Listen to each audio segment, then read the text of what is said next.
Friends, this video is sponsored by Buy More Shopping app. நம்ம இப்போ யாரை பற்றி பார்க்குறோன்னா இந்திரா காந்தி அவர்களை பற்றி தான் பார்க்க போகிறோம். இந்திரா காந்தி இந்தியாவின் 3வது பிரதமரும் ஒரே இந்திய பெண் பிரதமரும் ஆவர். இவர் இந்தியாவின் முதல் பிரதமரான ஜவஹர்லால் நேரு ஒரே மகள் ஆவர். இவரது இயற்பெயர் இந்திரா பிரியதர்ஷினி. இந்திரா பிரியதர்ஷினி 1917ஆம் ஆண்டு நவம்பர் மாதம் 19ஆம் நாள் காஷ்மீரி பண்டிட் குடும்பத்தைச் சேர்ந்த ஜவஹர்லால் நேருவிற்கும் கமலா நேருவிற்கும் ஒரே குழந்தையாக பிறந்தார். இந்திராவின் தாத்தா மோதிலால் நேரு இந்தியாவின் உத்தரப்பிரதேசத்தில் உள்ள அலகாபாத்தில் செல்வ வளம் மிக்க வழக்கறிஞர் ஆவர்.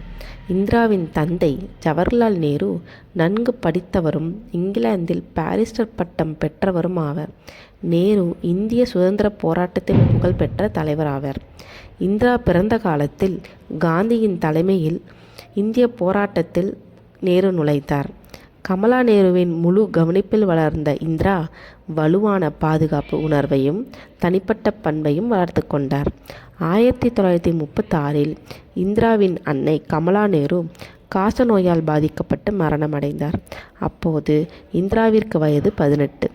இந்திரா தனது இளமை பருவத்தில் நிலையான குடும்ப வாழ்க்கையை அனுபவிக்கவில்லை.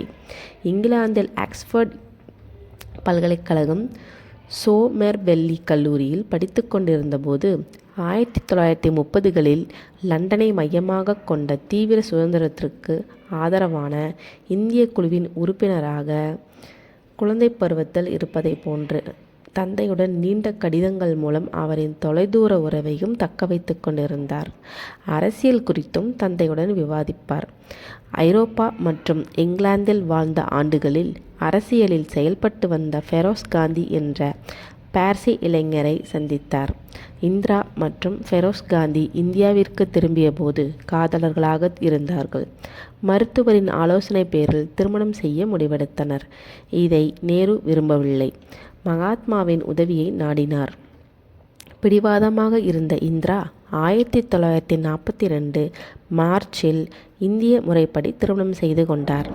ஃபெரோஸ் காந்தியுடனான திருமணத்திற்கு பின்னால் இந்திரா பிரியதர்ஷினி காந்தியாக மாறினார். ஃபெரோஸும் இந்திராவும் இந்திய தேசிய காங்கிரஸில் உறுப்பினர்களாவர். 1942இல் வெள்ளையனை வெளியேறு போராட்டத்தில் கலந்து கொண்டு கைது செய்யப்பட்டனர். சுதந்திரத்திற்கு பின் ஃபெரோஸ் உத்தரப்பிரதேசத்தில் இந்து நாடாளுமன்ற உறுப்பினராக தேர்தலில் நின்று வெற்றியும் பெற்றார். ராஜீவ் காந்தி மற்றும் சஞ்சய் காந்தி ஆகிய 2 மகன்கள் பிறந்தனர்.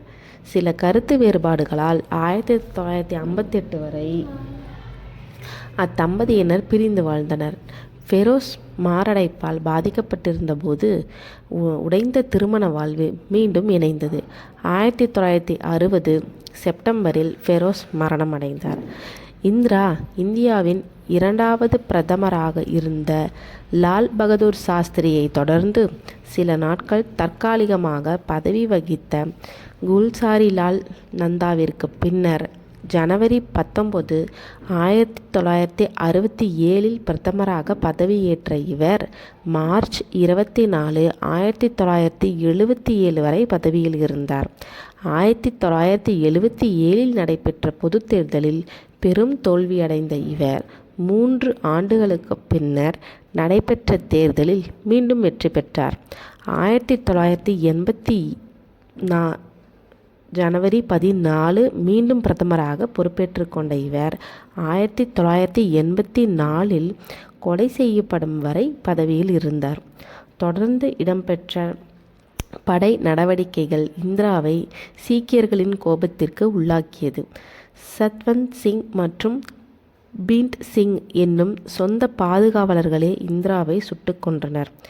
அமெரிக்கா மூத்த அரசியல்வாதி ஹென்றி ஹே கிஸ்கின்கர் இந்திரா காந்தியை இரும்பு பெண்மணி என அழைத்தார். பாரத ரத்னா விருதும் இவருக்கு வழங்கப்பட்டது. Thank you friends.